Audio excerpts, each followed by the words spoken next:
morning. I know it's been a good while, and for good reason. Lots of life changes, all that crazy stuff. Most importantly, just being around soaping groups had gotten a little too overwhelming. I don't like drama. I don't like being put in the spotlight for very negative reasons. And that's just what happened. Not going into details. Some of you saw it. Some of you didn't. It's whatever. I mainly needed to step away to take care of family business for several months, actually. We moved and bought a new house, so now we have two houses. One's a rental. And it pretty much, over this entire summer, I was not soap making at all. Everything was in storage. So, I'm trying to get my juices flowing again. I actually made a small batch a couple weeks ago because our roommate said, hey, if you don't make some soap, I'm going to go buy hand soap. Put in the bathrooms. So, yeah. I also got into a little funk. Just a whole lot going on. Anyways, so today I'm going to dive into, I guess it's an experiment. I'm trying out a new soap. It is typically done in bar form. It is called a Sole Seife soap. Still working on the pronunciation, but it is a German brine soap. I know me saying it the way I did probably sounds a little different. I think most of you call it a Sole Seife, which is actually incorrect pronunciation due to the spelling. When you look at the Seife or the Seife, S-E-I, in German, I before E is E, and E before I is I. Essentially, you're pronouncing the second letter in that pair. So, or sounding out the second letter in that pair. But anyways, not trying to teach you German. I'm still relearning it again myself. But anyways, so I'm going to try this in a liquid soap form. I've heard last night that apparently it was tried out in one soap group that I am not a part of. And obviously I don't know the results of how that went for them since I wasn't there. Heard a little bit. Apparently the results weren't as detailed as some of the members would have liked. So I'm going to do a video for you guys, is start to finish. Hopefully this works.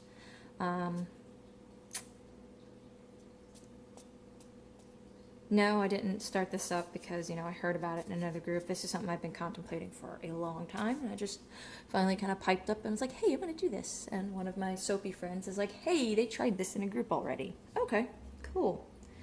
Too bad I don't know much about it from them. So, here's my own take on it. So, today we are going to do a Sole Seife soap, which is a German sea salt soap or brine soap. It is different from salt soap, or in bar soaping terms, a salt bar, in that the salt is dissolved in the liquid rather than added at trace, where when you add it at trace, it makes your soap scrubby, so it's an exfoliating soap. Whereas in this case, it's kind of like you're bathing in salt water, kinda. I'm doing this glycer method. It's my favorite method. I freaking love it. I couldn't do a water method soap and feel awesome about it the way I do about glycer method. This will be a test for me to find out if the salt would dissolve in the glycerin. So, I mean, that's pretty much it. That'll be the difference from everybody else. I did the Himalayan pink salt, and I went ahead and finely ground it using my salt grinder, except for that really big piece there. So, also the other difference between everybody else is I do use K2CO3, potassium carbonate. I think if you have paid attention to any of my other videos, it actually helps give the soap a nice finished, crisp look. In some cases, it'll help you make gel soaps. A couple other little things it does. You can watch my other videos, find out more. You can read up on it in different sources. But right now, I don't want to get into too terribly amount of a detail for that. Here I've got my basic soap recipe here. It's a 3-oil recipe of coconut, olive, and castor oil.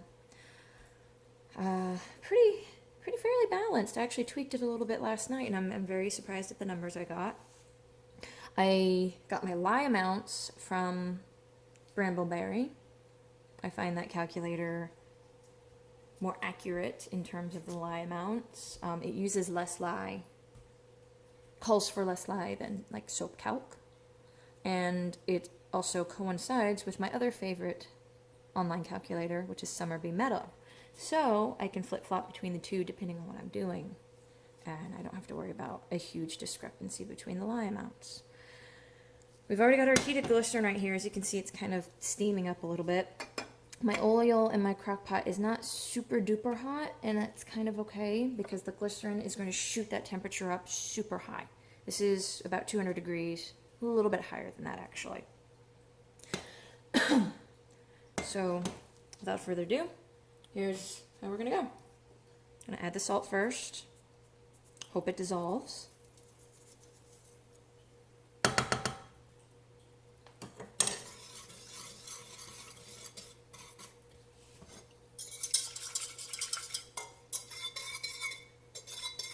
I may have to add more glycerin. I don't know. Right now I'm at 3 ounces of glycerin for this 4-ounce oil batch that I'm doing.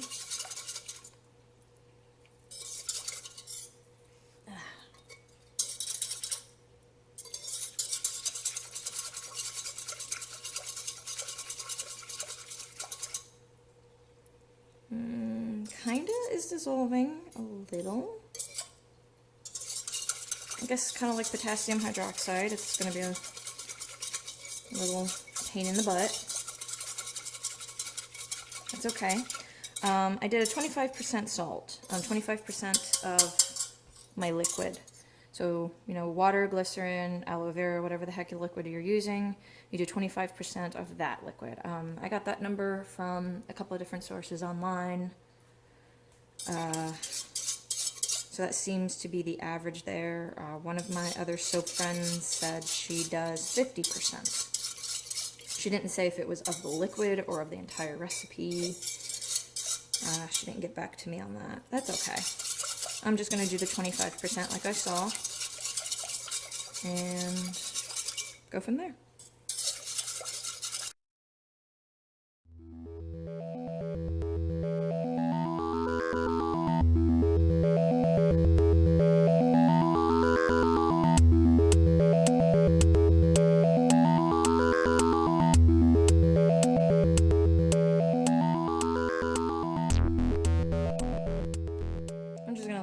Like that.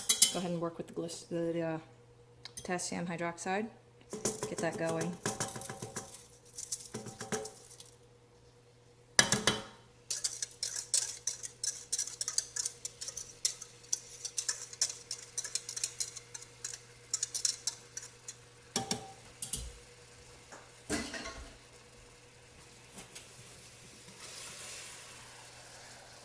I'm going to turn on the vent up here so I'm not breathing fumes, so bear with me on the sound.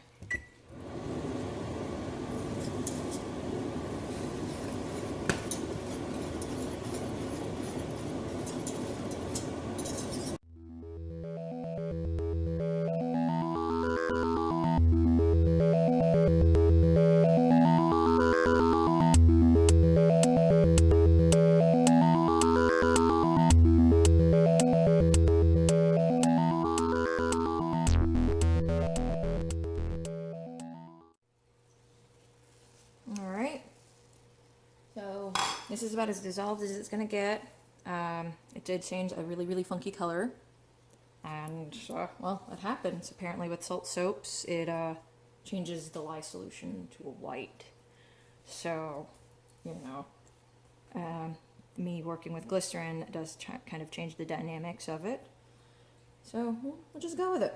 All right. Make sure when you're pouring this in, pouring it in while it's piping hot. That way it, you know, it flows right into the pot easily and you have less waste. And as you can see down here, there's a little bit of salt hanging out. So it looks like this is just very, very saturated solution between the salt and the lye. So it would probably need, you know, more glycerin than your calculator calls for. So here we go. Go ahead, pour it all in.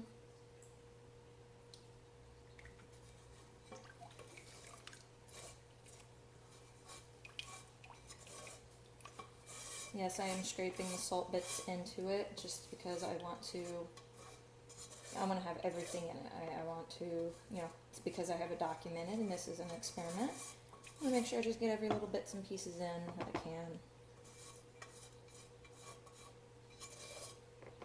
Just so I can't say, well, I lost this little bit, so that could be why it reacted the way it did, you know, blah-de-blah kind of thing. That, and I just don't like waste.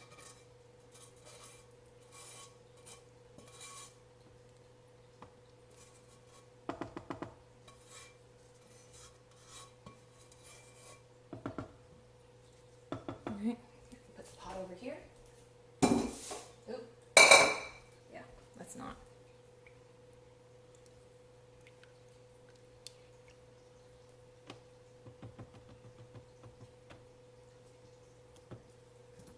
Alright, this is a very, very, very small amount.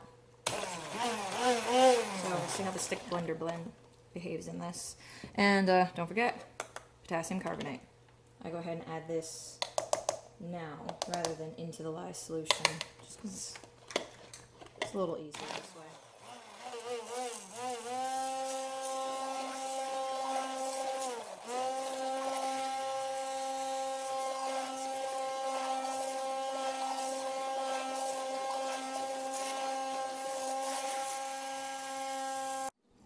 Alright, sorry about that.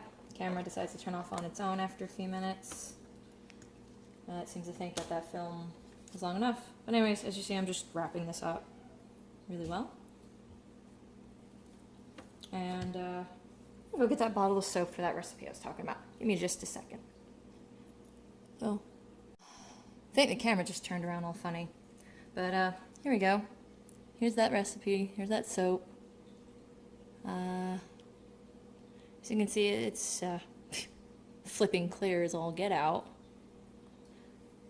And I did a 5% super fat with this, which kind of goes to tell you that glycerin method has its purposes. Let's see, I'll turn the camera around a little bit, let you see through the light. See? Just lots of bubbles because I just shook it up a little. But anyways, so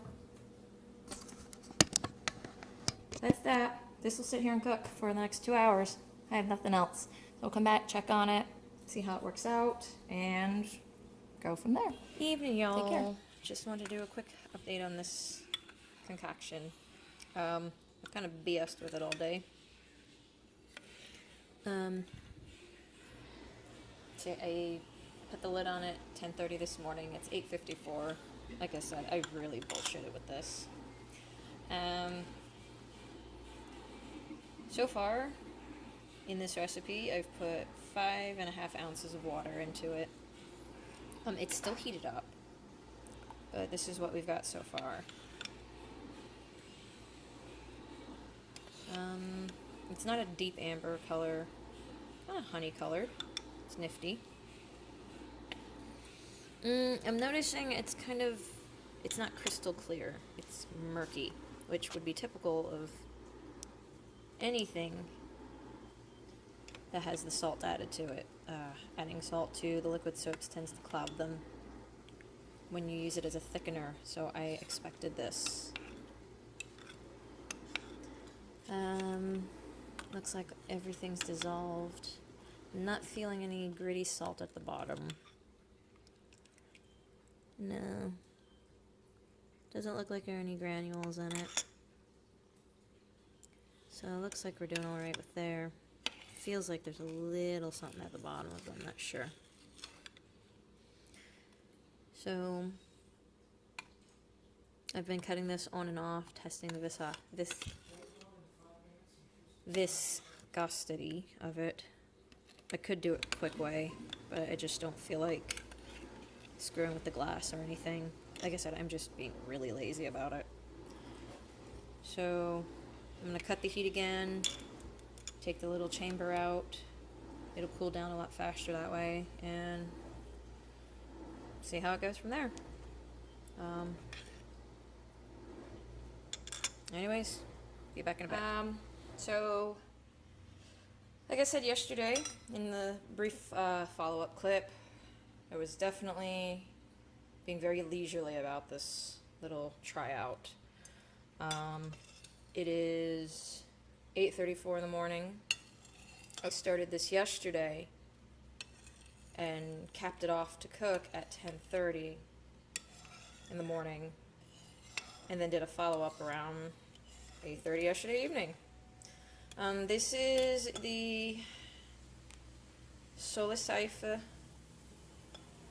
Brine liquid soap. I used Himalayan pink salt.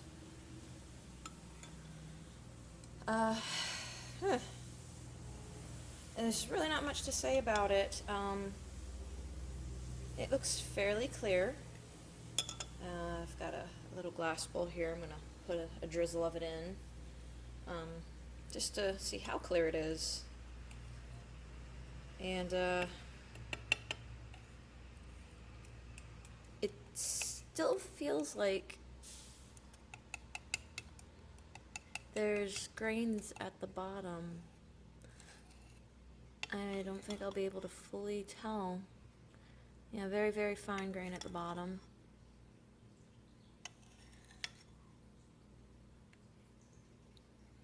It could very well be that it was, the glycerin was oversaturated, and, you know, as things cool down, some of the salt just fell out of solution. It happens. Liquids get oversaturated, and, well, if it can't dissolve, it can't dissolve. It's no telling. With the addition of the dilution water, all of it should have dissolved. Let's see, where are my notes?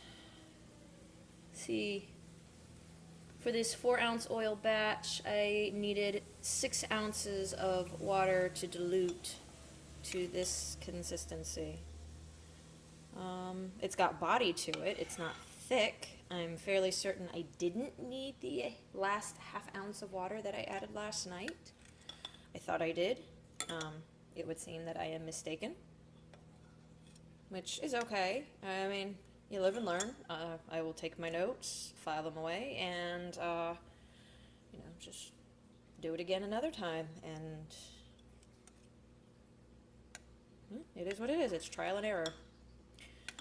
So let's see. Can I set this here so I don't make a huge mess? Are you gonna fall in? No. But it's still kind of in the way. Oh, I'm just gonna teeter this here. This might be a bad idea. That's okay. It's mine if I break it. There you go. Just a little bit here.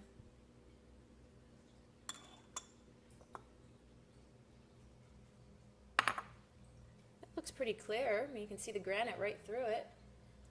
Let's see, what typeface do we have?